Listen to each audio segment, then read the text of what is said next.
UFC 296 will be the final UFC card of this year, and I'm going to make the perfect, in my opinion, the perfect main card for UFC 296.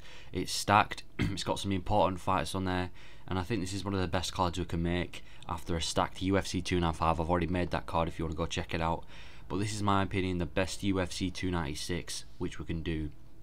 Start it now. Before, I know a lot of people are going to say McGregor Chandler.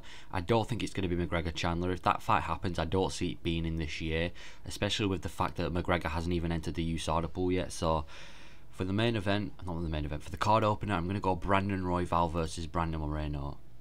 Brandon Moreno has lost to Pantoja 3 times already. 3 times. He doesn't deserve a title shot just yet. Brandon Royval is on a 3-fight winning streak. I think he deserves a crack. I think he deserves a crack at Brandon Moreno. I don't think it's fair that we give Brandon Moreno an immediate title shot again. I just don't think that's the way to go. I mean, Moreno's lost to the same guy 3 times now. Why are we giving him another title shot? I think we give Amir Albazi. I know that was a robbery win, but it was still a win. I think we give Amir Albazi the fight with Pantoja, and then we give Moreno the fight with Royval. I think Moreno should be good for UFC 296. He's just been in an absolute war in July, so by the time December comes, I think it's in December anyway, he should be ready. Brandon Royval, 3-fight winning streak, and this will be a huge step up in competition. This will be a huge opportunity for him. If he beats Moreno, that's almost like an immediate title shot.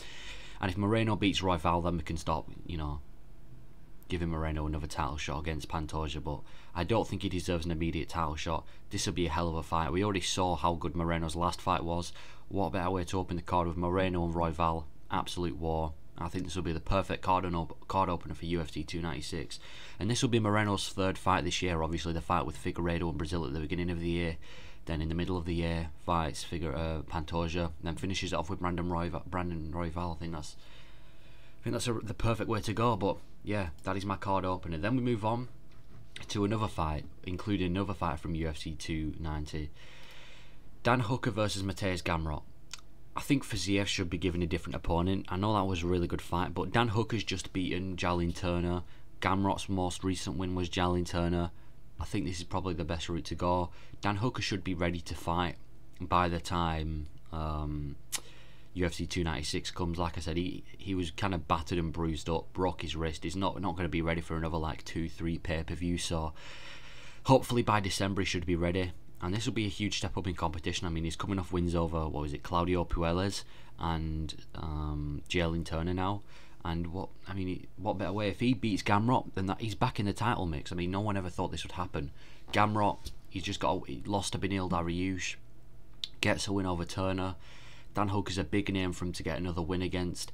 I don't think Fiziev's necessarily the fight to go. I mean, it could happen, but I don't know. I think we do Gamrot versus Dan Hooker. Big fight for both of them. Gets them both back in the mix. Like I said, if Dan Hooker manages to beat Gamrot, then we can put him back in the title mix. And it would be a good fight as well. You're telling me this wouldn't be a good fight? I mean, we saw how good Dan Hooker's fight was at UFC 290. Gamrot's always in wars. That fight he had with Beneil Dariush is fun. Gamrot, insane fighter. Dan Hooker comes to brawl. This would be a perfect fight. So far we would have had 2 fights. It's nearly impossible for this fight to not be fun unless Gamrot just holds him down, which I don't think he'd do. I genuinely believe he wouldn't do that. I mean, if a weight bully Jalin Turner doesn't do it, I don't think Gamrot would do it. But yeah, this would be a banger fight. Second fight of the card, sorry. Let's get it. UFC 296. Then we move on to the featured fight. I think this would be a huge fight, and this would be a very, very interesting fight, and would bring a lot more names to the card. Roseman versus Shavkat Rakmanov. Now, I know that Shavkat Rakmanov has a fight against Kelvin Gastelum, so this is assuming that he beats Kelvin Gastelum, and yes, Kelvin Gastelum is moving down to welterweight, not vice versa.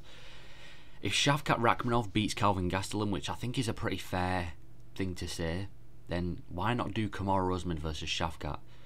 Usman was very, very active, got knocked out and came back pretty much immediately, got battered by Leon Edwards. He hasn't fought since March. This card's in December, so that'd be, I don't know how many months, but that would be a lot of time off. Enough time for him to get his head back, enough time for him to get back in the mix, and he's coming back against a tough opponent in Shavkat Rakmanov.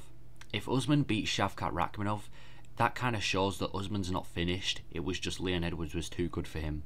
If Shavkat beats Kamaru Usman, then it's going to be pretty hard to say that Shavkat Rakmanov doesn't deserve a title shot. I mean, if he goes from Jeff Neal to Gastelum and then beats Usman, that'd be huge. On paper, it's a huge fight as well. I'm sure this will bring so many eyes to the card. I mean, this is a fight that everyone wants to see. Shavkat Rakmanov, the undefeated, finished all his opponents, technically the next big thing in welterweight.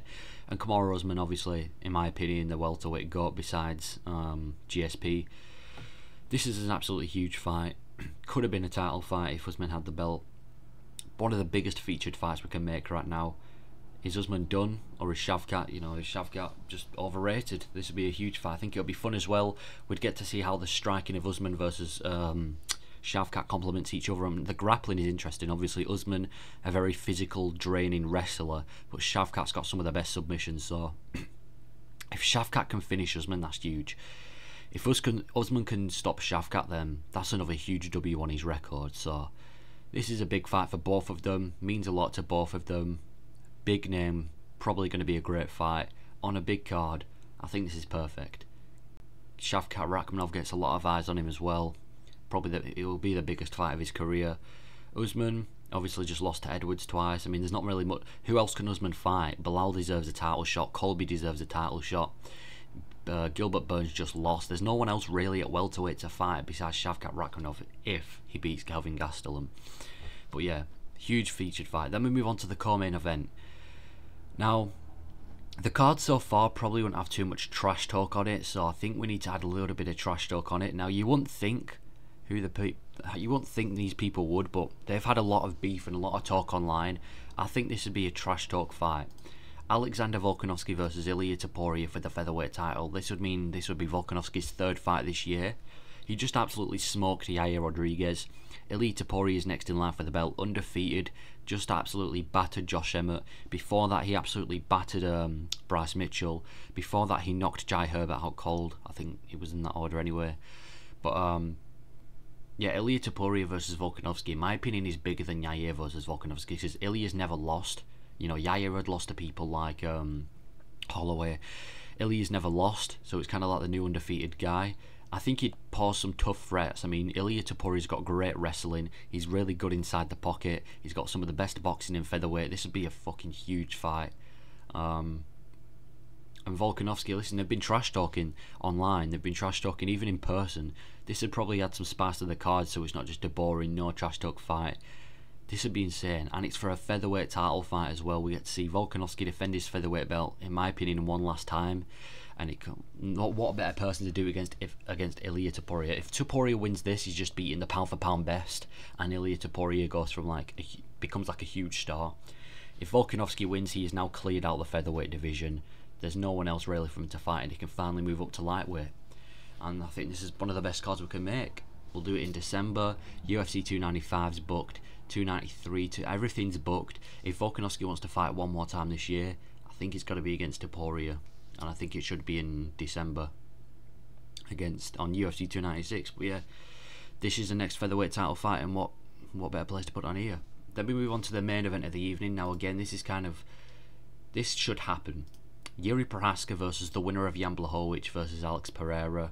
Alex Pereira versus Jan Blachowicz is going to take place this weekend at UFC 291, and it's kind of like the #1 contender fight to see who fights for the belt next.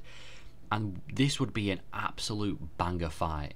If first of all, Yuri Prochazka versus Jan Blachowicz, I've been waiting for this fight for so long. If Blachowicz can get past Pereira, this would be a huge fight. I'd love to see Yuri versus Jan Blachowicz.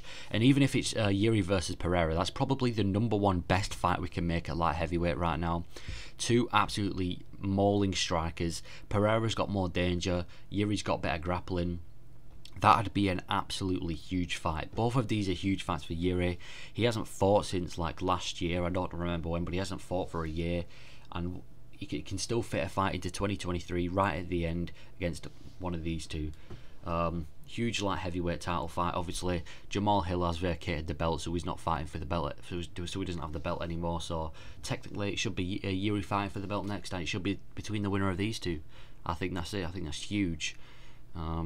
This would be an absolute huge banger fight to end the card off and end the year. This is my UFC 296. So far, I think this is a great card. I think it makes a lot of sense. I think it's fair, and I think it has banger fights and 2 title fights on it as well. Yeah, I think this is a great card. Let me know if you agree.